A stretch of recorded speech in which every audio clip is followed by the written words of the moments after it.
दोस्तों स्वागत है आप सभी का एक नए वीडियो में। चलिए जानते हैं आज के मुख्य समाचार। उत्तर प्रदेश सीएम ने ले लिया बड़ा फैसला, आदेश मिलते ही लखनऊ में हो जाएगा ब्लैकआउट। आइए जानते हैं योगी सरकार ने क्या नए नियम बनाए हैं। वहीं पर उत्तराखंड और पंजाब और जम्मू कश्मीर को लेकर भी बड़ी खबर है। देश और दुनिया की हालचाल बताएंगे और आपको पाकिस्तान की बर्बादी की कुछ तस्वीर भी दिखाएंगे। पीएम मोदी ने क्या ऐलान किया है और साथ ही क्यों बनाए जाएंगे उत्तर प्रदेश और उत्तराखंड में बंकर, ये सब कुछ जानेंगे। आप हमारे साथ अंत तक बने रहिए। चलिए शुरू करते हैं।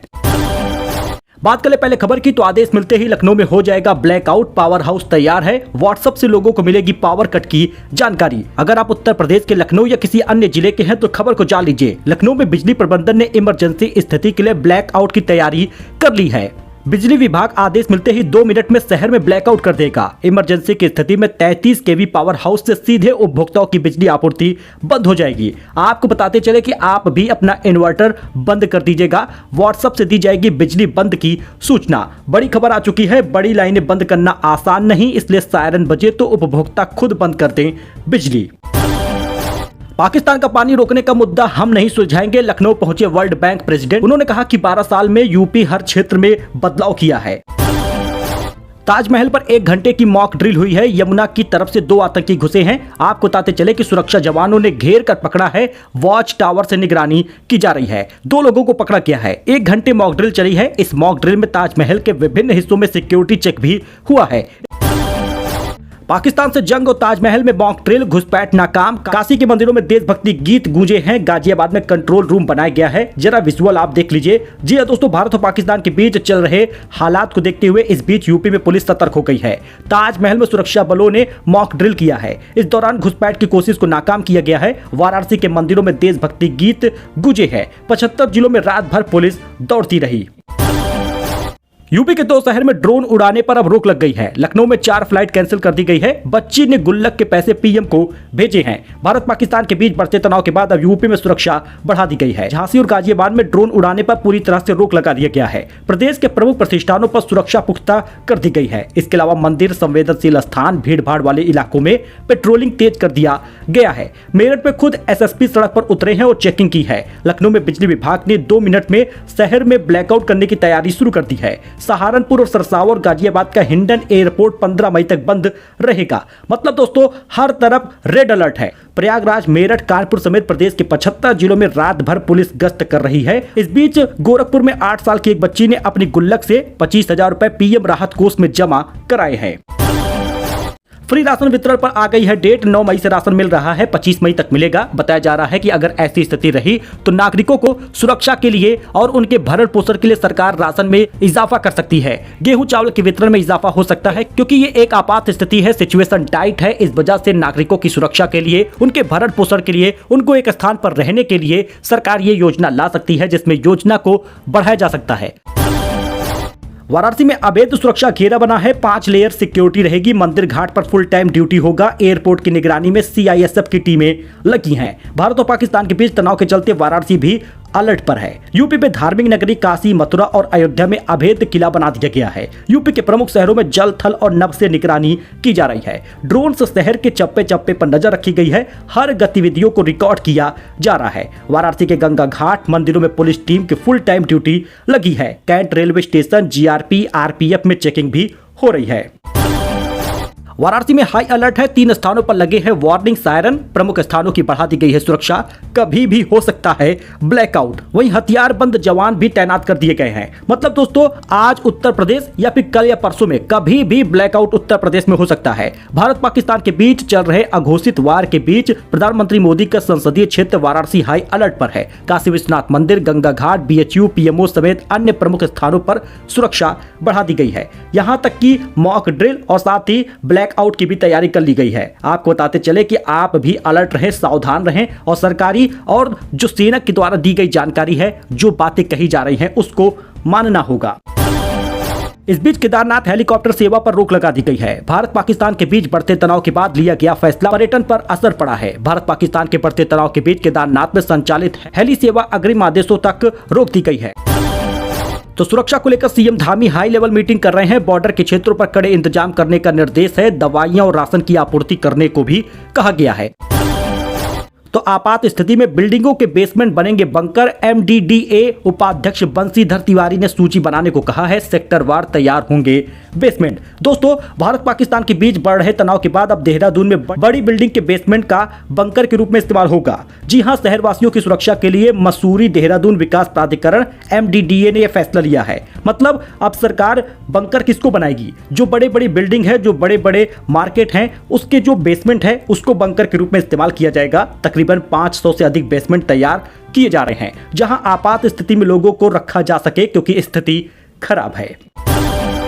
IMF ने पाकिस्तान को 12,000 करोड़ का लोन दिया है। भारत ने कहा कि फंडिंग करना खतरनाक है, वोटिंग में शामिल नहीं हुआ था भारत। इंटरनेशनल मॉनेटरी फंड यानी IMF के एग्जीक्यूटिव बोर्ड ने शुक्रवार 9 मई को पाकिस्तान को $1.4 बिलियन यानी 12,000 करोड़ रुपए का नया लोन दे दिया है। तो दोस्तों, इस हफ्ते सोना चांदी में तेजी रही है। सोना 2,465 रुपए महंगा हो गया, 96,416 रुपए पहुंचा है। चांदी 1,601 रुपए बढ़ गया, 97,684 रुपए प्रति किलो बिक रहा है। Amazon, फ्लिपकार्ट समेत 13 ई-कॉमर्स कंपनियों पर CCPA का एक्शन है। भारत पाकिस्तान तनाव के बीच वॉकी टॉकी की अवैध बिक्री के लिए नोटिस इनको भेजा गया है। मतलब सरकार ने सभी ऑनलाइन प्लेटफॉर्म पर जो भी सेलिंग करते हैं, सामान बेचा जाता है, 13 ई-कॉमर्स कंपनियों पर एक्शन हुआ है, क्योंकि अब इनको वॉकी टॉकी बेचने पर रोक लगा दी गई है। गाइडलाइन भी लाई गई है, अथॉरिटी बनाई गई है। वहीं पर मेटा एक्स पर फेक न्यूज रोकने का दबाव बना रही सरकार। रोज 1,000 से ज्यादा पोस्ट हटाने के निर्देश दिए गए हैं। 8,000 एक्स अकाउंट बंद करने का पहले ही आदेश मिल चुका है। कर्नल सोफिया बोली, ब्रह्मोस फैसिलिटी पर हमले का पाकिस्तानी दावा झूठा है। S-400 डिफेंस सिस्टम भी सुरक्षित है। जवाबी एक्शन में पाकिस्तान का सियालकोट एयरबेस तबाह हो चुका है। शनिवार को रक्षा मंत्रालय ने प्रेस कॉन्फ्रेंस की थी। इसमें कर्नल सोफिया कुरैशी ने कहा कि पाकिस्तान लगातार भारत पर मिसाइल अटैक कर रहा है। उसने हाई स्पीड मिसाइल से पंजाब के उधमपुर, पठानकोट, आदमपुर और गुजरात के भुज एयरबेस पर हमला किया है, जिससे हमें नुकसान पहुंचा है। वही 20 राज्यों में आज आंधी बारिश का अलर्ट है। MP, राजस्थान के 58 जिलों में चेतावनी है। अगले 2 दिन यूपी का तापमान 5 डिग्री तक बढ़ेगा। ओडिशा और पश्चिम बंगाल में तेज हवाओं के साथ कहीं कहीं हल्की बारिश भी होगी। 40 से अधिक जिलों में आंधी, हल्की बारिश और गरज चमक का अलर्ट जारी हुआ है। बाकी आप 11 और 12 मई तक के राज्य में मौसम का हाल जो होने वाला है, वो चाहे उत्तर प्रदेश का हो, हिमाचल प्रदेश का हो, राजस्थान, बिहार, मध्य प्रदेश, सभी जगहों पर आप तापमान देख सकते हैं। बड़ा फैसला ले लिया गया है। भारत पाकिस्तान तनाव के बीच सिद्धिविनायक मंदिर का बड़ा फैसला है। नारियल और माला पर रोक लगा दी गई है। भारत और पाकिस्तान के तनाव के बीच मुंबई के सिद्धिविनायक मंदिर में माला, प्रसाद, नारियल पर रोक लगा दी गई है। पुलिस के निर्देश और सुरक्षा कारणों के चलते ये फैसला लिया गया है। पाकिस्तान अपने वजूद को जूझेगा। CM योगी ने नापाक हरकतों पर पाक को लताड़ा है। पाकिस्तान की ओर से लुक छिप करके भारत पर किए जा रहे हमलों पर उत्तर प्रदेश के मुख्यमंत्री योगी आदित्यनाथ ने पाकिस्तान पर लताड़ लगाई है। कहा है कि वो अपने अंजाम को लिए भुगतेगा। पैतृक संपत्ति बंटवारे में अधिकतम 5,000 रुपए लिया जाए स्टाम्प शुल्क, CM योगी ने दिया निर्देश। योगी आदित्यनाथ ने एंसेस्टर प्रॉपर्टी पर बड़ा नियम जारी किया है। पैतृक संपत्ति बंटवारे को लेकर CM योगी आदित्यनाथ की ओर से आवश्यक निर्देश जारी किया गया है। पैतृक संपत्ति बंटवारे में अधिकतम 5,000 रुपए स्टाम्प शुल्क देने का निर्देश है। बैठक में स्टाम्प शुल्क की बिक्री को लेकर निर्देश दिया गया है। तेज प्रताप यादव का ट्वीट हो रहा है वायरल। पाकिस्तानियों को धूल चटाना चाहते हैं तेज प्रताप यादव। PM मोदी से कर दी है बड़ी अपील। उन्होंने कहा, मैं तेज प्रताप यादव, पिता श्री लालू प्रसाद यादव, निवासी पटना, राज्य बिहार, बतौर वायुयान चालक भी अपने दायित्वों का निर्वाह करने में सक्षम हूं। इमरजेंसी हुई तो कैसे निपटेगा भारत? आम आदमी को नहीं होगी कोई परेशानी, ये है PM मोदी का मास्टर प्लान। जी हाँ दोस्तों, भारत अगर पाकिस्तान के साथ युद्ध में आ जाता है तो देश के खाद्यान्नों की कोई कमी नहीं है, ऐसा कहा है कृषि किसान कल्याण मंत्रालय ने। और साथ ही बताया कि भारत में गेहूं, दाल, चावल और फल सब्जियों का पर्याप्त स्टॉक है, कोई दिक्कत नहीं होगी, जमाखोरी नागरिक न करे। इसके साथ ही हर मोर्चे पर तैयारी पूरी हो चुकी है। सरकार ने बताया कि हर मोर्चे पर हमारी तैयारी पूरी है। पाकिस्तान से सटे क्षेत्र, हवाई अड्डे और प्रमुख प्रतिष्ठानों की सुरक्षा में विशेष सतर्कता बरतने के निर्देश दे दिए गए हैं। इसके साथ ही उन्होंने कहा कि प्रभावित नहीं होगी बैंकिंग और वित्तीय सेवाएं, इसलिए आप परेशान न हो। और आपको बता दें, सुरक्षा एजेंसियों के संपर्क में नागरिकों को रहने का निर्देश दे दिया गया है। वहीं श्रेया घोषाल का मुंबई कॉन्सर्ट टल चुका है। सिंगर बोली, देश के हालात को देखते हुए शो को पोस्टपोन किया है, जल्द नई तारीख की घोषणा करेंगे। एसबीआई और पीएनबी किस बैंक में हमें अच्छी एफडी मिलेगी, किसमें ज्यादा रिटर्न मिलेगा, 2 लाख का निवेश करने पर क्या कैलकुलेशन आएगा, आइए फटाफट जानते हैं। अगर आप एसबीआई या फिर पीएनबी में एफडी कराना चाहते हैं तो किसमें निवेश पर बेहतर रिटर्न है, इसको देख लीजिए। एसबीआई की 2 साल की एफडी पे अगर आप 2 लाख का निवेश करते हैं तो 6.90% का ब्याज मिलता है और आपको इस हिसाब से 2,29,325 रुपए मिलेंगे, यानी कि 2 साल में आपको 29,325 रुपए का फायदा मिलेगा। वही पीएनबी में अगर आप 2 लाख रुपए का निवेश करते हैं 2 साल के लिए तो आपको 28,875 रुपए का फायदा मिलेगा। सो दोस्तों, ये कुछ अपडेट था, नई जानकारी थी। बाकी लेटेस्ट अपडेट आपको सुबह एक बार फिर से मिल जाएगा। बॉर्डर पर होता रहेगा, यानी रात भर में पाकिस्तान और इंडिया के बीच में जो भी कुछ कार्रवाई हुई रहेगी, भी सिचुएशन बना होगा, वो सब आपको सुबह भी बताया जाएगा। इस वजह से आप हमारे चैनल के साथ जुड़े रहे। लेटेस्ट अपडेट हमारे इस चैनल पर मिलता रहेगा। फिलहाल के लिए इतना ही, धन्यवाद।